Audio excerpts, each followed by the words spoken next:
Welcome everyone to the Greater Copenhagen Microbiome Summit.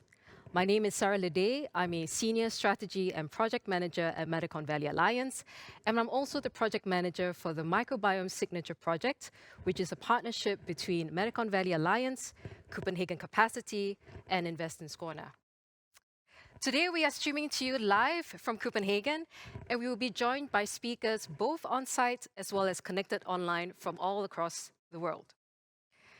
This is truly an international summit with more than 1,000 of you joining us today, representing more than 60 countries.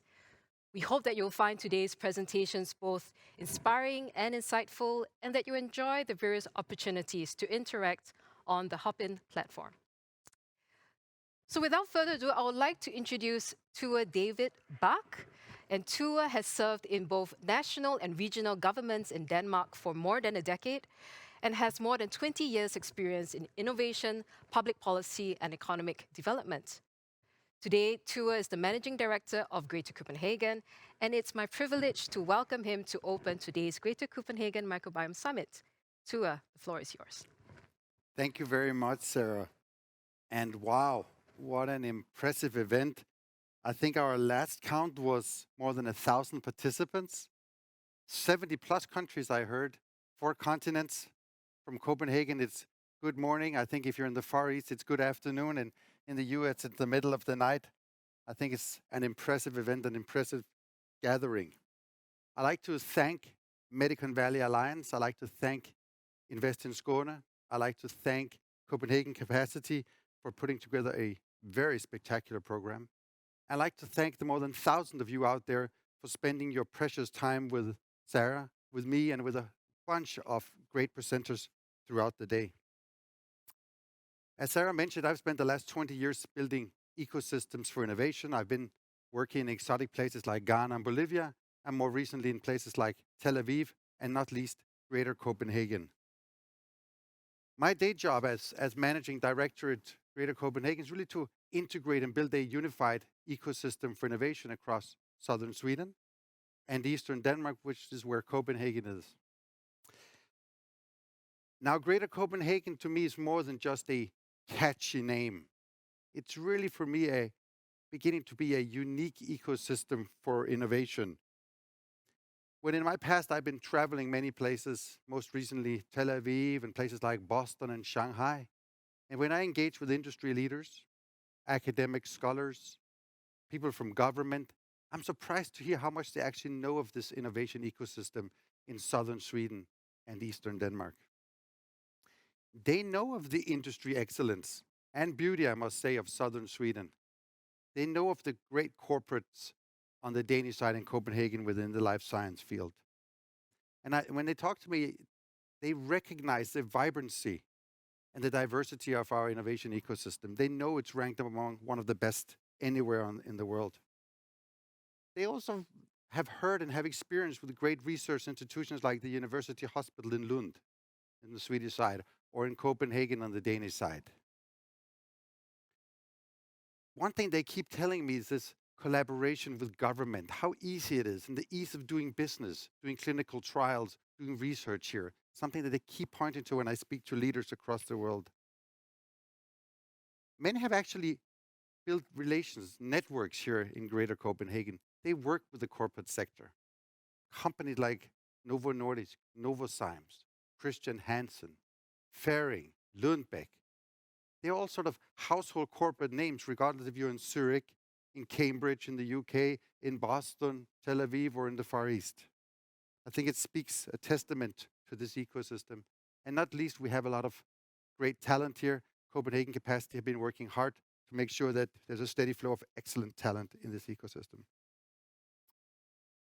Today, we'll hear from a number of great speakers representing great academic institutions, great companies. One speaker that I, in particular, like and look forward to listening to is our keynote speaker, Morten Sommer, who you'll hear from in a few minutes. Morten, to me, is not just an interesting speaker, he's also sort of a microcosm of this ecosystem. He breathes academic excellence, like most people in this ecosystem, from here and from abroad. Second, he has incredible drive. which I also see as a characteristic of this ecosystem. Hardly a day goes by without Morten starting a new venture. Lastly, there's this interdisciplinary DNA to the way that he works. And I think that's very representative of the ecosystem. A lot of people move seamlessly between different academic subfields and between private sector and engagement with the research community. I think these three things, academic excellence, drive, the will to change and make things better, and that this interdisciplinary approach is really unique to our ecosystem here in Greater Copenhagen. I'm impressed by the number of speakers who've chosen to join us today, who'll be speaking here, particularly from academia. I think it's a seal of approval, both to the great work of Sarah and her team at the Medicon Valley Alliance for bringing you all to this event, but it's also a testament to the strong scientific heritage across multiple disciplines in this geography in Greater Copenhagen, southern Sweden, eastern Denmark. It really proved to me that it is an attractive place to do business, to conduct research, and to live and work. For those of you who've not yet set physically foot in Copenhagen, where we are today, in Malmö, just across the bridge here, in Lund, or in Roskilde, or any other great place in this geography because of COVID-19 or other things, I say, come join us as soon as you can. It's a great place, as I've said, to do research. It's a great place to do business. If you are a young, talented person, it's a great place to further your career. But it's also very livable. It's a great place just to live for a while, maybe even a long time, and do business and just bring up a family. Lastly, I'd like to once again thank the 1,000 of you or more who are listening in, who are engaging with us through the different platforms today. And again, a very, very big applause to the organizers at Medicon Valley Alliance, Sarah and her whole team, the people at Copenhagen Capacity, and their great colleagues at Invest in Skåne. So with that, I would say I hope you'll have an excellent conference. Thank you for inviting me to open it. Thank you very much and have a great session. Thank you so much, Tua, for such a warm welcome to all of you here online. And I hope that you'll take up Tua's invitation to join us as soon as you're able to in the Greater Copenhagen region. Thank you so much, Tua.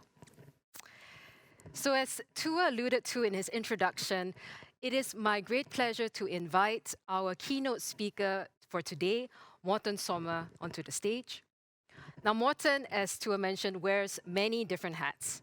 He is a professor of microbiology and scientific director at the Novo Nordisk Foundation Center for Biosustainability at the Technical University of Denmark.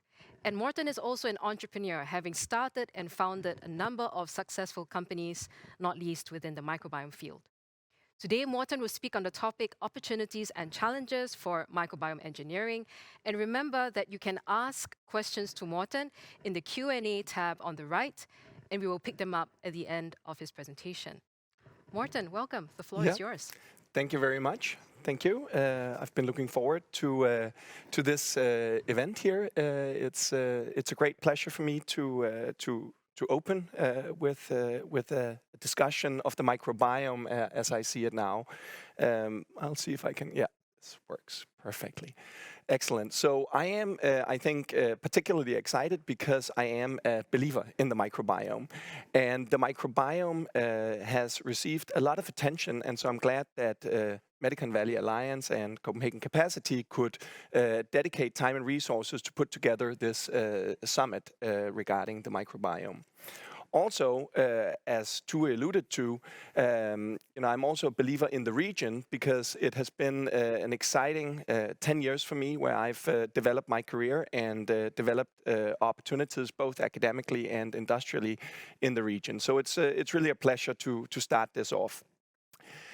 In terms of the microbiota, I don't think I have to say that we're all colonized by microbes, but I still want to highlight why I am a believer in the microbiota. When we look at the number of cells in the body and when we look at the genetic material in our body, we are largely, in a way, microbial. We're outnumbered in terms of number of cells, but also when we look at the genetic diversity that we harbor in our body, we're vastly outnumbered by our microbial friends. In fact, over the last decades, we have begun to appreciate that areas of the body that we used to believe were sterile are in fact colonized by numerous microbes. And these microbes are not just there by chance, at least that's my thinking, but they have co-evolved with us over millennia into a symbiotic state. So not only are we outnumbered in terms of cells and in terms of genes, but also these microbes produce thousands of metabolites which cross into the system and into our blood. And we're beginning to now understand how these microbial metabolites affect our host physiology. So I think these facts that we now are becoming very aware of, they provide ample opportunity for the microbiota to affect us. So in the past decades, as I mentioned, the efforts in order to study the microbiota have increased dramatically. I'm showing you this graph here showing the number of publications as well as the number of patent applications that have been filed within the microbiota. So this research effort has been focused on numerous different aspects of the microbiota, but a particularly important aspect is to look at the correlation between the microbiota and specific disease states.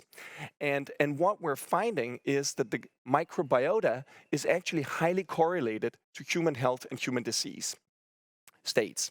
So that's of course important because it indicates that the microbiota could be important. So I think it's pretty clear to me and to many researchers that the microbiota is highly correlated and is very dependent on the particular host physiology disease. But the question is the microbiota causal? And I think that is really what we're trying to figure out now. So because the microbiota is correlated doesn't mean that it has a causal relationship to a specific disease. In fact, you could imagine if you had an inflammatory bowel disease that would lead to changes in the intestinal environment that would allow for certain microbes to grow more abundant than others that might be more abundant in a healthy intestine. So that would lead to a correlation between the microbiota and a particular disease state, but not necessarily prove a causal relationship. So the process that the field has been going through is a process where we have discovered these important correlations using human cohort studies. And I think there is a lot of data now that we can work from in this area. And then we have moved on to try and prove a causal relationship or to test if there is a causal relationship between the microbiota and specific diseases. And where we are right now, I think we have seen now a lot of exciting animal studies that have been able to prove that when we modulate the microbiota of, for instance, mice or germ-free mice or gnotobiotic mice, we're able to affect the host physiology, suggesting very clearly that there is a causal relationship, at least in mice, between the microbiota and numerous different disease states.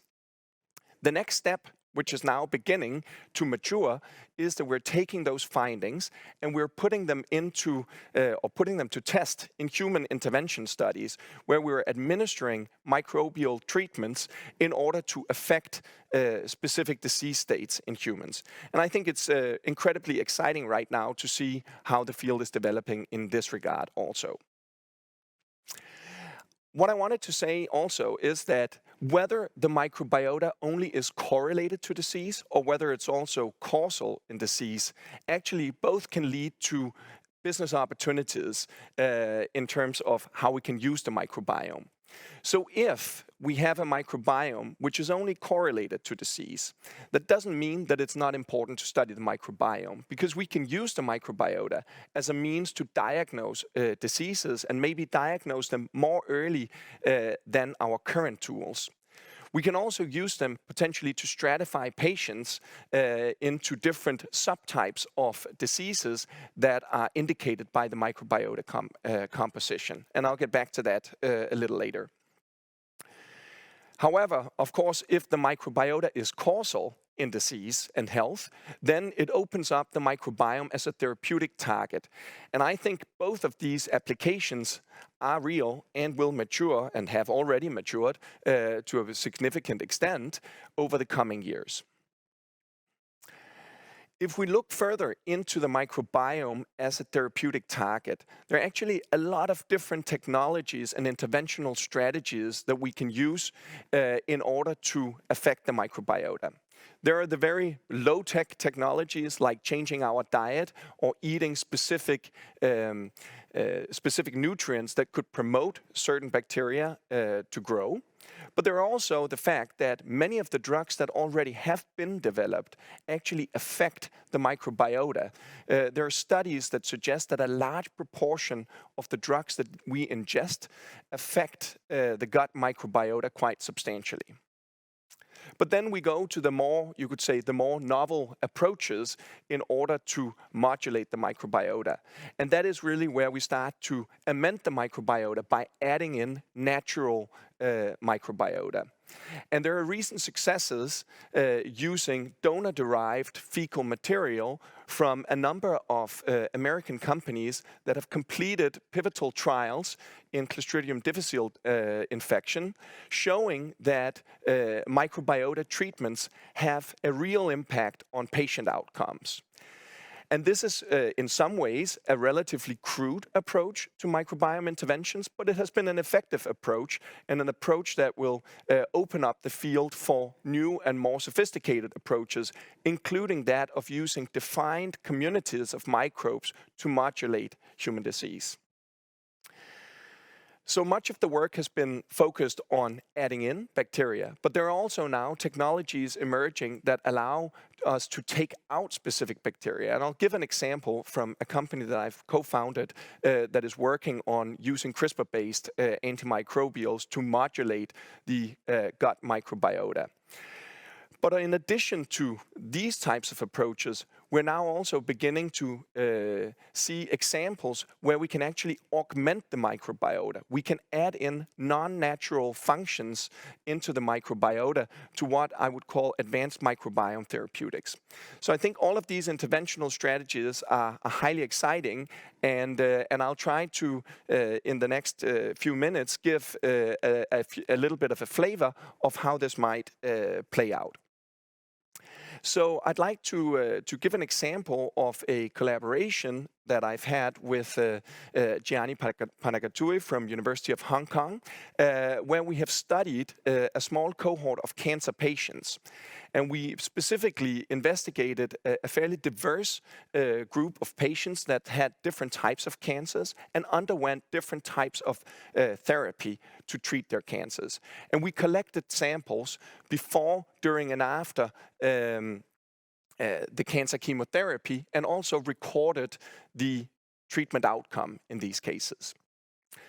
So what we found by deep sequencing these microbiomes was that we could create these correlations between outcomes for these patients and the presence and absence of specific bacteria. So we could cluster patients into those that responded to treatment and those that didn't respond to treatment. And when we then analyzed the deeply sequenced microbiota of those subjects, we were able to find groups of organisms that were enriched in patients that would respond to treatment. And we were able to find also groups of organisms that were enriched in those patients that did not respond to treatment. So this could be, of course, because they were correlated, but there could also be a causal relationship. But at first, we wanted to see if we could use the microbiota data that we had generated, both the specific types of bacteria that were correlated to response or non-response, as well as the genetic material that these bacteria harbored. And if we could use that to build a model that was able to predict treatment outcomes. And so we actually were able to build a statistical model that from a baseline microbiota sample was able to predict with high accuracy the treatment outcome of diverse chemotherapy. And to me, that is a pretty exciting finding because certainly for all of us who who know people or ourselves have gone through chemotherapy, if there are better prognostic tools, that could help a lot in our ability to deal with the difficult treatment, and also for potentially guide doctors in switching treatments more early. So I think the microbiota actually has a promise for predicting outcomes of cancer therapies.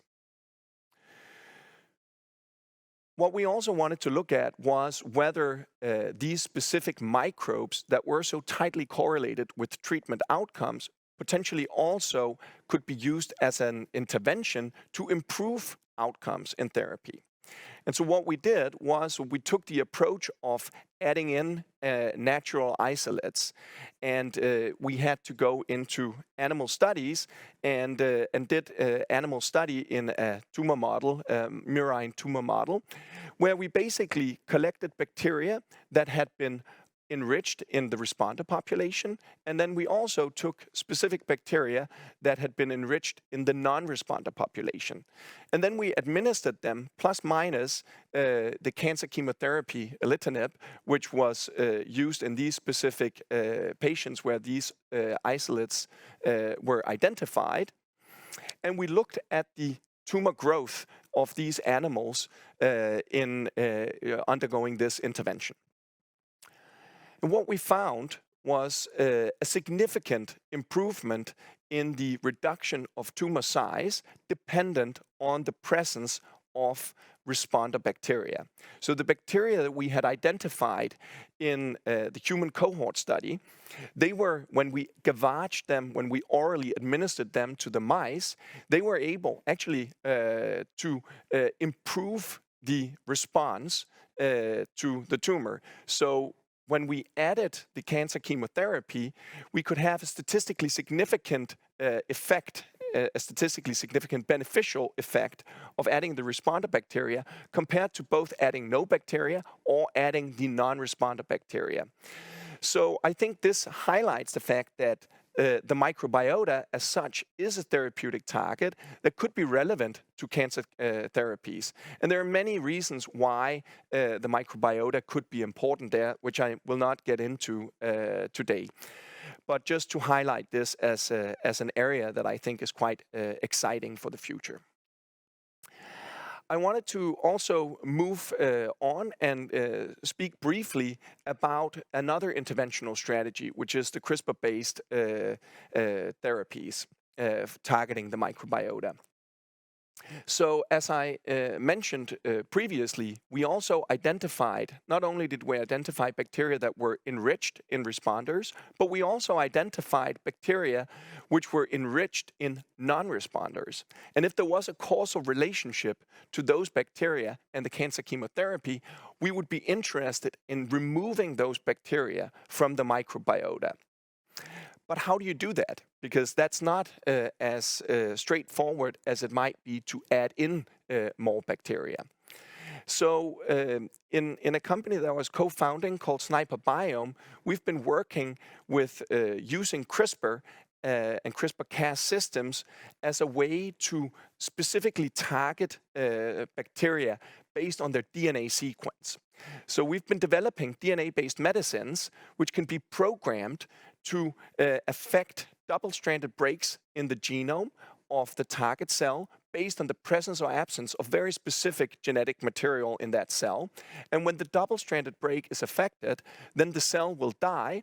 And in this way, we can do a sequence-specific removal of bacteria in microbiotas. As an example, and I'm showing just a little bit of data here. As an example, we can take two closely related strains of E. coli, and we introduce the DNA-based medicine into those. And these bacteria differ only in a few nucleotides in the genome. But when we introduce the DNA-based medicine into the bacteria, we're able to achieve a highly significant killing only of the target bacteria, but leaving the rest of the microbiota intact. So this is very different from traditional broad-spectrum antimicrobials that we have been using a lot with potential detrimental effects on the microbiota. I also wanted to briefly mention a technology that we're working on in my lab, where we are trying to augment the microbiota. And we do that by using what we call advanced microbiome therapeutics.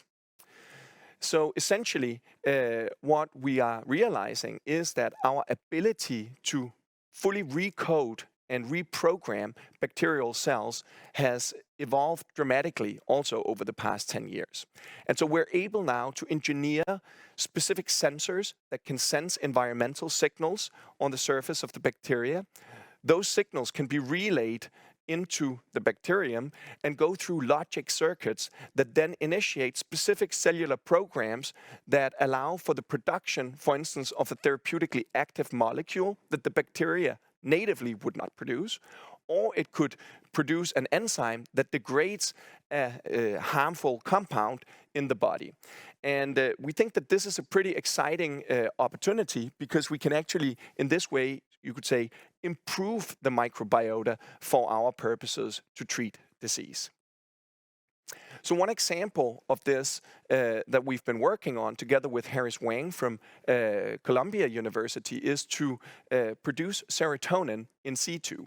And so we've engineered bacteria that then harbor the pathway that allows them to produce serotonin in quite high amounts in situ in the murine gut. And basically we're studying what impacts this in situ serotonin production has.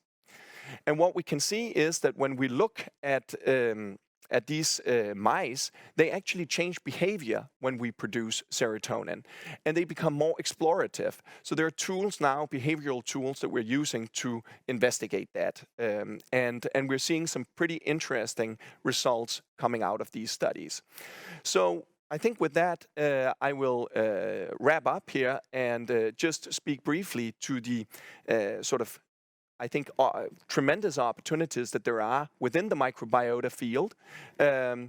If we have, as I mentioned, a correlated microbiome, I think we can use that very effectively in our therapy development in general. We can use it to diagnose diseases potentially early, and we can use to identify specific patients in clinical trials that might respond more favorably to drugs. Some of the challenges that we need to overcome is really to develop robust ways of identifying these sequences and develop robust algorithms that allow us to build diagnostic tests based on this correlated microbiome. In terms of the causal microbiome, there are also huge opportunities, and I think very much that the microbiota is causal in numerous diseases, and that some of the interventional strategies that I mentioned now can be used to treat disease and can have a meaningful impact for patients. But there are also some big challenges that we need to overcome. Some of them are regulatory, because if we genetically modify microbiota and use that as a medicine, it opens up the need for new regulatory frameworks. Others relate to manufacturing and how we quality control donor-derived materials or produce anaerobic bacteria in high amounts to GMP. And finally, we also have issues of how we deliver and dose these therapies, which are certainly novel and require a lot of work in order to be used effectively. But I think I am a believer, and I think the future looks bright for the field of microbiome research. And so I'd like to end now with acknowledgements and take any questions that might be there. Thank you, Morten. And you really gave a really good overview of what's happening in the field, the opportunities and challenges. We actually got a question from the audience. First one is from Mikkel, and he asks, Morten, if you were to leave your scientific comfort zone for a while and dream a bit beyond the current very promising hypothesis around the microbiome, what do you see the microbiome area being in the future, looking ahead?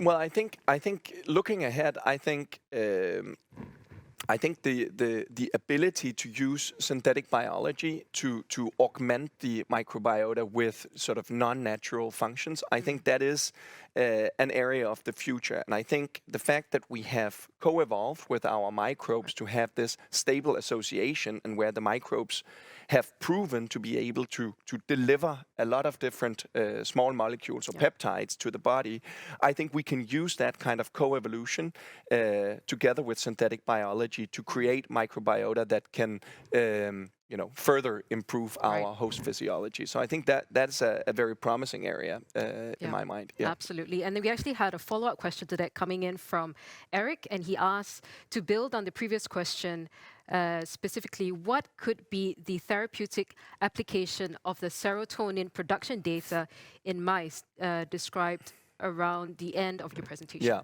Yeah. So I think, serotonin reuptake inhibitors are used to treat depression, and a large amount of the serotonin that is produced by the body normally is actually produced in the gut. So I think there are some opportunities, for instance, in treatment of depression or anxiety that I think could benefit from serotonin production in the gut. Oh, really interesting. We actually now have another question on the oral microbiome. So Marina asks, Professor Summer, do you work with oral microbiome, and do you see opportunities in oral microbiome diagnostic tests? Yeah, so I think, so I don't work with the oral microbiome, but I think it's a very interesting field, and I think what is becoming quite clear is that some of the microorganisms that are associated with specific diseases and potentially poor outcomes in various cancers are actually organisms from the oral cavity. And so I think there are a lot of things we don't know yet about how these microbes, which might be okay to have in the oral cavity, can cause problems if they go systemically or go into other areas. So I think there are a lot of opportunities in terms of how to modulate the oral microbiome, and also for diagnosis if there are certain dysbioses that could be predictive of development of some of these diseases that are correlated to these microbes. I think that would be a possibility. And that's a really interesting point, because we actually have a session later today focusing just on the oral microbiome. So I think for those interested, stay tuned. There will be an opportunity to do a deep dive on the oral microbiome. We had a question come in from Unique. Is microbiome a natural form of treatment or scientific form? I don't know how to respond to that. I think the microbiome, I think, certainly is a therapeutic target in my mind, and it is also an area of study. I don't know exactly how to respond to that. So. Understand. Yeah. We have had another question come in from Runa, and Runa says, "Thank you for a great presentation, Morten. On the potential for gut microbiome-related diagnostics, what level of validation do you believe is needed for such tests to be applied in clinical practice?" Yeah, so I think, there's no free lunch, in the sense that the tests certainly would have to be thoroughly validated in prospective studies, and I know there are several companies that are developing such approaches. So I think they have to be developed with the same rigor as any other diagnostic test, and there are some complications because the tests are inherently a little bit more complex due to the complexity of the microbiota. Right. We have a lot of questions coming in, which is fantastic. Our next question is from June, and he is looking at the precision perspective. It seems we need to move to precision approach due to personal and ethical differences in the gut microbiome. What is necessary to prepare for such a direction in the precision approach? In terms of, I think, in terms of the microbiota, it's particularly true that the dosing of microbiome therapies in many cases will have to be quite individualized, because there are studies using administration of various probiotic bacteria, and they show that the dose response that you see depends a lot on the composition of the microbiota to begin with, Yeah. which makes a lot of sense. Yeah. But that sort of leads to a complication in how do you obtain a robust delivery of the therapy that you want to deliver. So those, I don't have necessarily the solution for that problem in its entirety, but there are strategies that one can take, and certainly combining with tests or more adjustable dosing are some of them. Okay, fantastic. Let's see. We have a question around cancer treatment. What do you see the risks are of disrupting a healthy microbiome to improve chemotherapy treatment? I think it's certainly a possibility that when you do microbiome modulation, it has detrimental effects. I think a lot of the data that is out there, for instance, in cancer studies, suggests that a diverse microbiota is also generally associated with more favorable outcomes. And in general, a diverse microbiota is also associated with health. Right. So I think in many cases, what one wants to do is to repair a dysbiotic, oftentimes less diverse microbiome with, adding in new strains or modulating strains that have grown into too high densities. So I don't think there will be a big conflict, but there could be a conflict. Yeah. Got it. Let's see here. Another question coming in from Manfred. Beyond bioengineering solutions, nature has a bacteriophage solution, doesn't it? Where do we stand there? Yeah, so I think bacteriophages are also being used for modulating the gut microbiota or the microbiome in general, and so I think there are some pretty interesting data coming out using bacteriophages to target to specifically kill certain bacteria, which allows for a modulation of the community composition.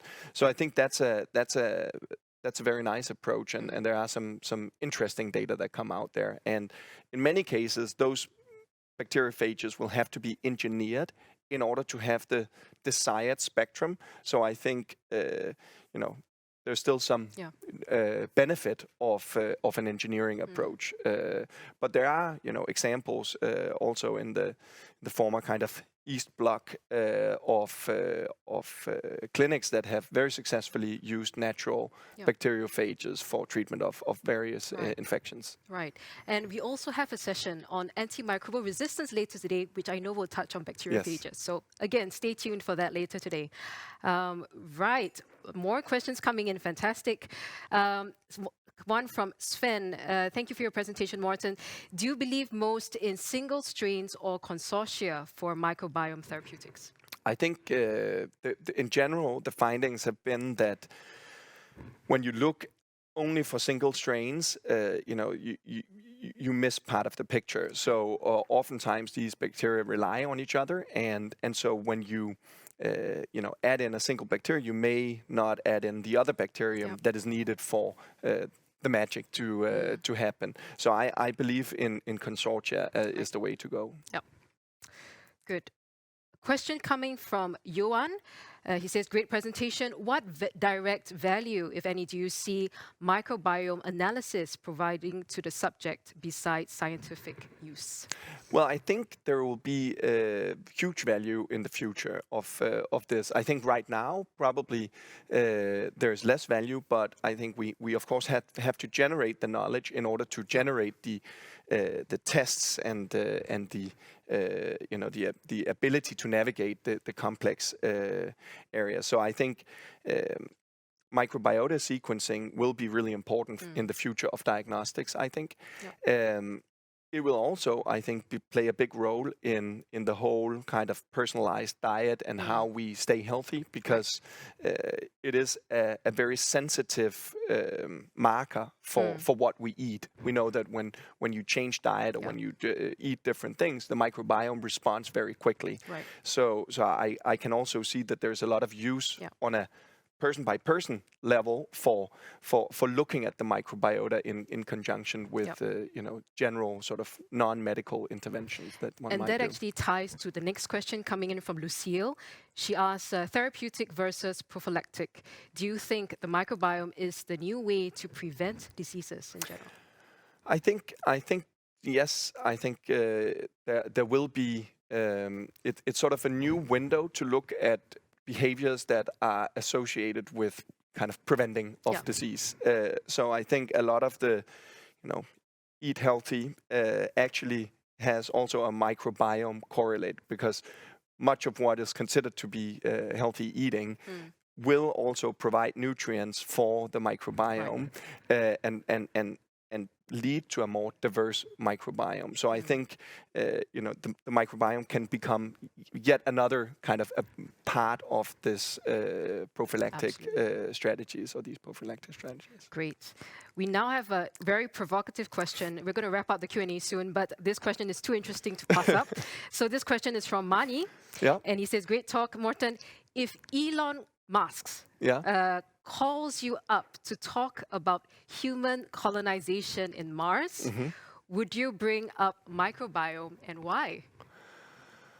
I think I think you need to consider the microbiome, and the reason for that is because it has importance for I believe for health and disease. So I think it's important to consider, and I would imagine that spending a lot of time on a space shuttle eating astronaut food could have an impact on the microbiota, and not necessarily a beneficial one. So so I think it would be important to consider strategies for how you can actually maintain a healthy microbiome during the Mars colonization. Excellent. Something for all of us to keep in mind for the future. Exactly. So Morten, I have one last question for you. We're talking about Greater Copenhagen as a growing microbiome hub, and obviously you have a lot of international connections, but you're based in the region.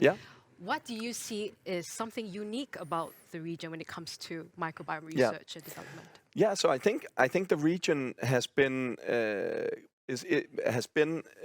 actually very strong for a long time, partly because of the whole interest in fermentation and microorganisms in general from the kind of food science angle. And so companies like Christian Hansen, who I know also represented today, have had a 100-year tradition of working with microorganisms. So there is a history, and they are of course taking that into the future in an effective way. But then besides that, there's also an ecosystem. So there's a tradition for fermentation, which has been useful and will be useful when we start to scale up therapies. So I think that's a very exciting area. I think there's also been in the data science area actually quite a lot going on, and a lot of the widely used tools for microbiome research have actually been developed in the region, and so I think this combination of being able to diagnose and being able to manufacture are really important from kind of the industry going up. And then certainly the whole medical field, the collaborations with the hospitals, the ability to keep or to access data from patients more seamlessly would also offer opportunities for good cohort studies to identify effects of the microbiome. So I think there's a lot actually going for it in the region. Sounds like we're in the right place. Exactly. Yes. Excellent. So on that note, thank you so much, Morten. Thanks a lot, for a great Sarah. talk and great discussions. Thank you.